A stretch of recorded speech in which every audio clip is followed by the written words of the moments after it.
Sort of get involved at various stages actually. It really depends on the project. For instance, the film I'm doing now is after actually quite early on, and I knew about it a long way in advance, so I had time to think and talk to him about it. Likewise with Game of Thrones, that was actually quite far out. You know, we interviewed and I had the job quite a bit before we started. Sometimes, you know, you actually take over a job and you actually step in and they're already filmed, which can be really difficult. So it just varies. I love it when I get a chance to have a bit of time with the script beforehand. And usually, you know, you read the script and then go to interview. So you have time to sort of just in your head map out how you would like to see it. And then if the director likes it, then you get the job, I guess. So yeah, once I get a script, I tend to just power through it wherever I am and I think if it engages me straight away, that's a good sign. And I always think like, oh, this would be great, this would be really great and easy to do. And then I read it again and go, oh, what was I thinking? It's really hard. And I tend to like scripts that are particularly where I think costume can be really expressive. That's what I'm drawn to, that's what I like. So quite interesting characters and how we could, you know, see them evolve. And yeah, from there I'll do boards and think about it more fully. On Game of Thrones, because it's so big and I have so many crew, and the same with Crown actually, I become very much the designer. That's sort of what I do day in, day out.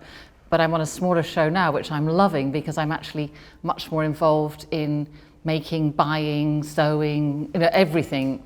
Yeah, so it so depends on the size of the project. It depends on the style of the costumes, I guess. I mean, I do love being in the workroom. So for instance, on Game of Thrones, I'll probably, for the first few weeks, I'll just be sort of purely designing and going into the workroom, choosing fabrics, working out the cuts of things, how I'd like them to look and fall and be, and just working, I guess, with my assistant designers. During that first few weeks, obviously I liaise with the director a lot. That's part of the meeting as well. It's liaising between my team and the director and production and working out, you know, showing them ideas, showing them fittings and seeing if they, you know, we have to go for approval. They have to be on board with the story that we're trying to tell with costume.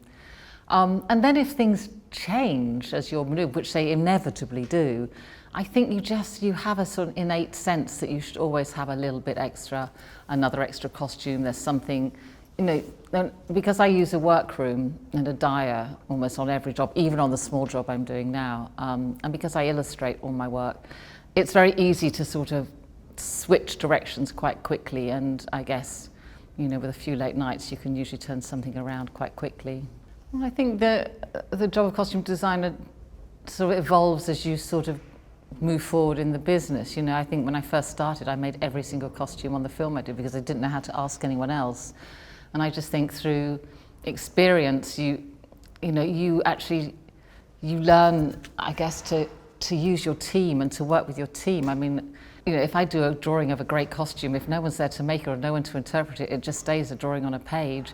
So it's just this lovely group activity, really, which I find really exciting. You know, each craftsperson, cutter, dyer, whatever, brings something to the table as well. So I think as a team, it really evolves. But I think that's more to do with an experience rather than the costume designer's job has changed. I think we have to be much more precise now, maybe, than we used to be, because I think, you know, with film, it was this beautiful, diffused look to it, and now we have high def and you see everything, you know. So, and TV dramas used to be like little televisions, now they're the size of a wall, so you can't get away with some of the methods that maybe, which were wonderfully creative but tended to be more theatrical of sort of earlier designers. Well, initially it's always David and Dan. I mean, I'll always meet them, you know, 2 or 3 months out, and we'll go through the upcoming scripts, which is always a really hideous responsibility because I'm obviously one of the very few to know what it is, and it's actually really hard. And so that just gives me time to think, and we'll just talk through little character ideas, and all my designing I always run by them, because they have, you know, they have an understanding of how they want the story and the characters to be.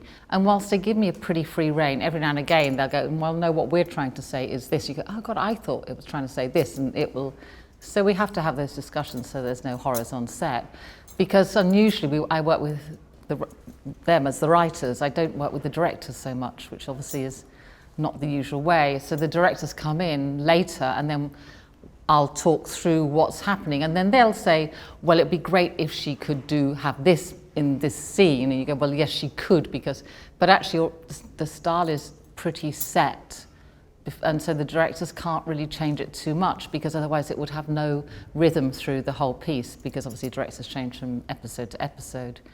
And then it's really with my assistant designers in the workroom and my armourers as well, because that takes some prep. And also then we'll have to check, armour, we'll work with the stunt people to make sure that they can move in the armour, because we'll make plastic and leather and metal versions. So a constant sort of different things are going on. We had to do one, we had Jon Snow's coat, I had to peel off, and they wanted that sound to be in the peeling, and we had to work out how we could do that, and in the end we actually put like fine fiberglass within a sort of sealed packet, so when it folded back it made the sound of like cracking ice.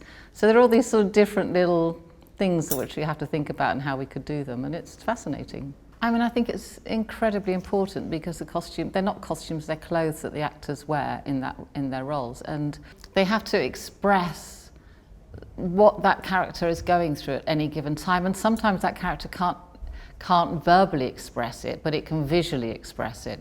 I mean, for instance, when Sansa first meets Cersei right back in the beginning, we see her almost start to emulate, she's known for sewing her clothes, so she emulates the style of King's Landing, and it's not very well done to start with, and then it sort of evolves, and then later when she realises how awful it is, she tries to reverse back to her mother's style, and then she has little finger style, so she's always sort of weaving in and out, because she tends to express herself quite visually, as does Cersei, with her power dresses, and each group have a look to them that sort of links them geographically to the area they come from and the type of characters they are. So it's immensely important. As a fantasy, you have to ground it somehow, otherwise it just makes no sense visually.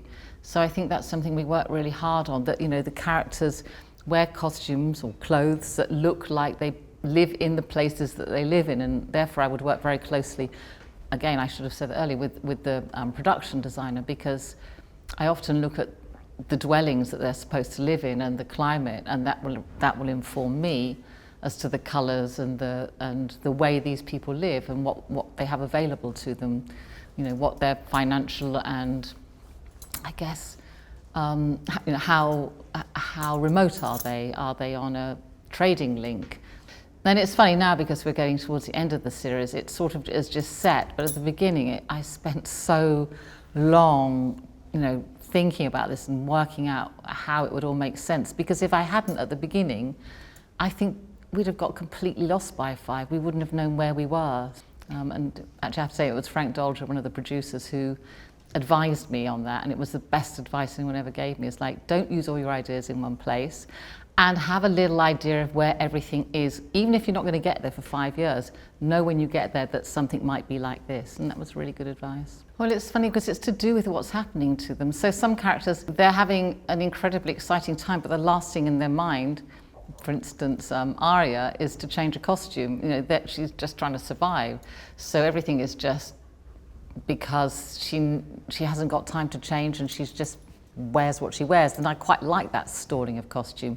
Whereas, alongside that, her sister, as I said earlier, I think Sansa, changes constantly, because she's almost trying to sort of fit in all the time, and her circumstances are very different. And I mean, I think, again, last season, we saw Jon Snow go north of the Wall again. I thought it was really important that his costume reflected his experience there. So it was his costume was a little bit like Mance Rayder in a way, which, takes it right back to when, and in a way it shows a respect for him. So it's just the costumes, clothes really reflect the person's situation, I guess, and what's important and how they're trying to portray themselves.